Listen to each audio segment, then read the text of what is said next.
Sunog talaga yun.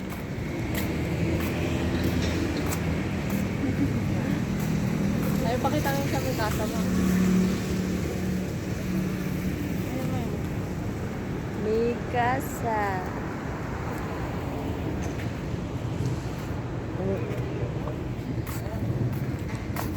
Kailangan pala 3 seconds.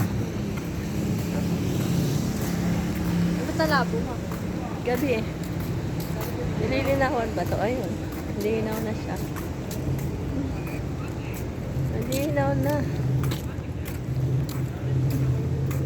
Yan po, susunduin namin yan si Ate Lisa sa ayaw niya mag-grab. Sobrang mahal daw. Bus lang siya. Sunduin namin sa bus station. Naglalakad kami ni Achi. Sinamahan niya ako. Dapat ako lang eh. Sinamahan niya.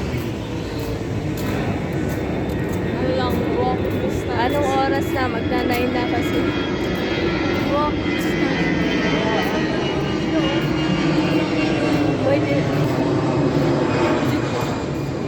Tayo na lang. Maganda tayo. Ang ganda na lab. Oh. Parang ako. Mahal lang unit yan. Ano ba yan sa brand ako? Hindi ko lang alam kung malaki siya. Malaki ata mo kasi tingnan mo hanggang ano. Wala, makakabili dyan yung may ano talaga. Sobrang Kasi parang 27 million, 37 ang price ng Ano unit. ilang bedroom? Mga 3 yata o 4. Parang bahay na talaga. Oo, parang Kung bahay na. bumili ka na ng bahay. Oh, may mga nagbibenta eh. Malalaki na, 15 million. May nakita ko, maganda. Nasa ano lang, 25. O, ayan eh. Unit lang eh. Pag ano, sira. Hindi pa nga ata pwede. Hindi pa pwede ang mga hayop. Mahirap tayo.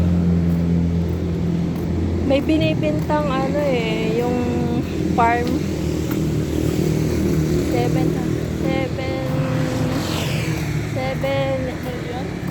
700 square meter. Magkano? 700,000 lang. Ano? Quezon. May ganun ba kamura talaga? Di sa iba, yung gusto lang ibenta nila kaagad, mabili.